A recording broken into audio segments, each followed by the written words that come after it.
ಗುರುಜಿ, ನಮ್ಮ ಈ ಕಾರ್ಯಕ್ರಮದ ಕೊನೆಯ ವಿಭಾಗ ಸಂಸ್ಕಾರಗಳ ವಿಭಾಗ. ಇವತ್ತು ಯಾವ ವಿಶೇಷ ಮಾಹಿತಿ ನಮಗಾಗಿ ಕಾದಿದೆ? ಇವತ್ತು ಸಂಸ್ಕಾರ ವಿಭಾಗದಲ್ಲಿ ಇವತ್ತಿನ ದಿವಸ ಏನು ವಿಶೇಷ ಅಂತ ಹೇಳಿದ್ದೀನಿ ಅಂದರೆ, ಇವತ್ತು ಒಂದೇ ದಿವಸ ಅಲ್ಲ, ಇವತ್ತು ನಾಳೆ ನಾಡಿದ್ದು ಬಹಳ ವಿಶೇಷ. ತದನಂತರ ಹೀಗೆ ಒಂದೊಂದು ಪ್ರಾಣಿ ಪಕ್ಷಿಗಳು ಜೀವಂತವಾಗಿ ಎಲ್ಲ ರೀತಿಯಾದ ಕ್ರಿಮಿಕೀಟಗಳು ದೇವಸ್ವರೂಪದಲ್ಲಿ ಹುಟ್ಟಿದ ಜನನ ಮಾಡ್ಕೊಂಡು ಬಂದಿರತಕ್ಕಂಥ ದಿನಗಳನ್ನು ಮುಹೂರ್ತಗಳು ಬರ್ತಾ ಹೋಗುತ್ತೆ. ಅದನ್ನು ಈ ಮಾಘ ಮಾಸ ಅಂತ ಕರಿತೀವಿ. ಮಾಘಸ್ಥಾನದಲ್ಲಿ ಉತ್ತರೇ ಉದಯೋನ್ಮುಖಿ ಉತ್ತರಾಯಣ ಪುಣ್ಯ ಕಾಲವೂ ಬಂದುಬಿಡುತ್ತೆ. ಅಂದರೆ ಆ ಉತ್ತರಾಯಣ ಪುಣ್ಯ ಕಾಲಕ್ಕೆ ಯಾರು ಹೊಣೆ? ಸಾಕ್ಷಾತ್ ಸೂರ್ಯನಾರಾಯಣ. ಅಂದರೆ ಸೂರ್ಯ ಬರೋಕ್ಕೆ ಮೊದಲು ಗರುಡ ಹುಟ್ಟದಬ್ಬಕ್ಕೆ ಪರಿವರ್ತನೆಯಾಗಿ ಸೂರ್ಯನಿಗೆ ಸಾರಥಿ ಬಂದು ಇದೆಲ್ಲ ರೂಪಣೆಯಾಗಿ ನಡೆಯುತ್ತೆ. ಇನ್ನೊಂದು, ಇದರಲ್ಲಿ ಮಧ್ಯದಲ್ಲಿ ಒಂದು ವಿಚಾರ ನಿಮಗೆ ತಿಳಿಸ್ಬೇಕಾಗಿತ್ತು. ದಯವಿಟ್ಟು ಎಲ್ಲರೂ ನಾನು ಹೇಳ್ತಕ್ಕಂಥ ವಿಚಾರವನ್ನು ಗಮನ ಇಟ್ಟು ಕೇಳಿ. ಯಾವ ಕಾಲಕ್ಕೂ ನೀವೆಲ್ಲರೂ ಏನು ಮಾಡಿಬಿಟ್ಟಿದ್ರೆ, ಭಾಳ ಜನ ನಾ ಇನ್ನೂ ಹಳೆ ಮನೆಯಲ್ಲೇ ನಿವಾಸವಾಗಿದ್ದೀನಿ ಅಂತ ಅಂದ್ಕೊಂಡ್ಬಿಟ್ಟಿದ್ರೆ. ಈ ಹಳೆ ಮನೆಯಲ್ಲಿ ನಿವಾಸವಾಗಿಲ್ಲ. ಅಂದರೆ ನಾನು ಏನು ಸಂಜಯ ನಗರದ ಹತ್ರ ಇದ್ದ ಪಕ್ಷದಲ್ಲಿ ಅಲ್ಲಿ ಯಾವ ಕಾಲಕ್ಕೂ ಇಲ್ಲ. ಆಮೇಲೆ ಅಲ್ಲಿ ಭಾಳ ಜನ ಹೋಗ್ಬಿಟ್ಟು ನನ್ನದೇ ದೇವಸ್ಥಾನ ಅಂತ ಹೇಳಿ ದುಡ್ಡುಗಳು ಕೊಟ್ಕೊಂಡು ಕೂತಿರ್ತಿರೋ ವಿಚಾರ.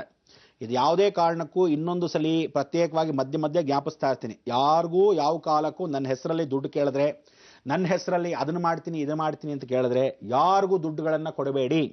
ಇದಕ್ಕೆಲ್ಲ ಕೊಟ್ಟರೆ ನಿಮ್ಮ ಹಣೆ ಬರ ನೀವೇ ಹೊಣೆ. ಅದಕ್ಕೋಸ್ಕರ ನಮ್ಮ ಅಕಸ್ಮಾತ್ ದುಡ್ಡುಗಳನ್ನು ದೇವಸ್ಥಾನ ನಿರ್ಮಾಣ ಕಾರ್ಯಕ್ಕೋ ಯಾವುದೋ ಕಾರ್ಯಕ್ಕೋ ಇದುವರೆ ತನಕ ನಾನು ಇಸ್ಕೊತಾ ಇಲ್ಲ. ಏನೇ ಆಗಲಿ, ನೀವು ಇನ್ನು ಮೇಲೆ ಒಂದೇ ರೂಲ್ ಆ್ಯಂಡ್ ರೆಗ್ಯುಲೇಷನ್ ಇಂಡಿಯಾ ಪೂರ್ತಿ ತರಬೇಕಾದ ಒಂದೇ ದೊಡ್ಡ ಉದ್ದೇಶ ನನ್ನದು ಭಾರತ ದೇಶದಲ್ಲಿ. ಅಂದ್ರೇನು, ಎಲ್ಲ ದೇವಚಿತ್ತದಲ್ಲಿ ಇದನ್ನು ಪ್ರೈಮ್ ಮಿನಿಸ್ಟ್ರಿಗೂ ಬರ್ಕೊಟ್ಟಿದ್ದೀನಿ. ಆದರೆ ಏನು ಮಾಡೋದು, ವಿಧಿ ಯಾವ ಕಾಲಕ್ಕೂ ಕೆಲವರು ಕೇಳ್ತಾರೆ, ಕೆಲವರು ರಾಜ್ಯಕ್ಕೆ ಗೊಂದಲ ಮಾಡಿಬಿಡ್ತಾರೆ. ಆದರೆ ಒಂದು ಹೇಳ್ತೀನಿ, ಇಡೀ ಭಾರತ ದೇಶದಲ್ಲಿ ಒಂದು ರೂಲ್ ತರಬೇಕಾದ್ರೆ ನಮ್ಮ ಸಂಸ್ಥೆಯಲ್ಲಿ ನಾನು ತರದೇ ಇರ್ತೀನ. ಅದಕ್ಕೆ ನಮ್ಮ ಸಂಸ್ಥೆ ಮುಖಾಂತರವೇ ಏನೇ ಆಗಲಿ ಇನ್ನು ಮೇಲೆ ನಾನು ಮಾಧ್ಯಮದಲ್ಲಿ ಹೇಳ್ತೀನಿ, ಇದನ್ನು ತೊಗೊಳ್ಳಿ ಅಲ್ಲಿ ತೊಗೊಳ್ಳಿ ಅಂತ. ಇವರೇನು ಮಾಡ್ತಾರೆ ಗೊತ್ತಾ, ಇಲ್ಲಿರ್ತಕ್ಕಂಥ ಒಂದು ಸಣ್ಣ ಗೂಬೆಯನ್ನು ಹೊರಭಾಗದಲ್ಲಿ ದೊಡ್ಡದಾಗಿ ತೊಗೊಳ್ಳೋದು. ಇಲ್ಲಿ ಇರತಕ್ಕಂಥದ್ದು 50 ರೂಪಾಯಿ ಇದ್ರೆ 250 ರೂಪಾಯಿಗೆ ಮಾರೋದು.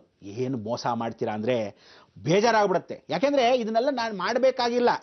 ಅದನ್ನು ತಗೊಳ್ಳಿ ಎಲ್ಲರೂ ಅಂತ ಹೇಳಿದ್ರೆ ಯಾರಿಗೋ ವ್ಯಾಪಾರ ಆಗಲಿ ಅಂತ ತೊಗೊಳ್ತಿಲ್ಲ, ತಗೊಳ್ಳಿ ಅಂತ ಹೇಳಿರ್ತೀನಿ. ಎಲ್ಲರೂ ಏನು ಮಾಡ್ತಾರೆ, ಆ ವ್ಯಾಪಾರದಲ್ಲಿ ತಲೀನರಾಗ್ತಾರೆ. ಆದರೆ ನ್ಯಾಯಬದ್ಧವಾಗಿ ಮಾಡಬೇಕು. ಆ ನ್ಯಾಯಬದ್ಧ ಇಲ್ಲದೆ ಅನ್ಯಾಯ ಮಾಡಿಕೊಂಡು ನನ್ನ ಹೆಸರಲ್ಲಿ ಅವ್ರು ಹೇಳಿ ಕಳಿಸಿದ್ರಾ ತಗೊಳ್ಳೋಣ ಈ ಸಲ ಒಳ್ಳೆ ವ್ಯಾಪಾರ ಶುರು ಮಾಡ್ಕೊಂಬೋಣ ಅಂತ ದುಡ್ಡು ದೋಷಕ್ಕೆ ಶುರು ಮಾಡ್ತೀರಾ ನೀವುಗಳು.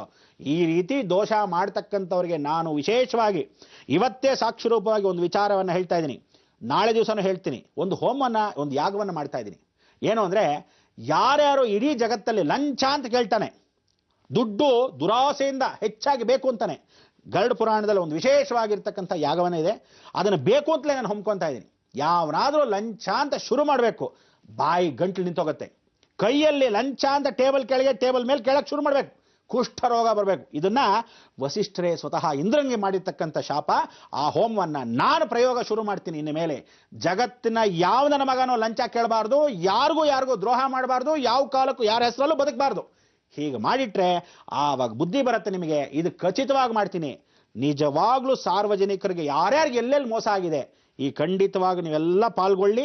ನಾನು ವಿಚಾರವನ್ನು ತಿಳಿಸ್ತೀನಿ.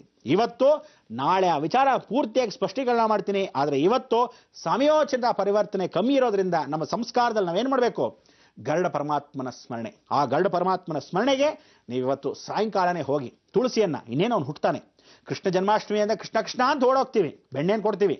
ಆದರೆ ಇವತ್ತು ನೀವು ಹೋಗಿ ದಯವಿಟ್ಟು ಎಲ್ಲರೂ ಆ ತುಳಸಿಯನ್ನು ಗರುಡನಿಗೆ ಇವತ್ತಿಂದ ಕೊಟ್ಕೊಂಡು ಬನ್ನಿ. ಗರುಡ ಗಂಬ ಇರುತ್ತೆ, ಗರುಡದಲ್ಲಿ ಪುಟ್ಟದಾಗಿರ್ತಾನೆ. ಎಲ್ಲ ನಾರಾಯಣ ದೇವಸ್ಥಾನದಲ್ಲಿ ಗರುಡ ಇರ್ತಾನೆ. ಅವನು ಹುಟ್ಟಕ್ಕೆ ಮೊದಲು ಆ ತುಳಸಿಯನ್ನು ಕೊಟ್ಟು ಒಂದು ಸುಮ್ಮನೆ ನಮಸ್ಕಾರ ಮಾಡ್ಕೊಂಡು ಬನ್ನಿ. ಇನ್ನೇನೂ ನೀವು ಮಾಡಬೇಕಾಗಿಲ್ಲ. ದೇವಸ್ಥಾನಕ್ಕೆ ಸಾಯಂಕಾಲದಲ್ಲಿ 4 ಗಂಟೆಯಿಂದ 6:30 ಒಳಗೆ ಹೋಗಬೇಕು. ಎಷ್ಟು?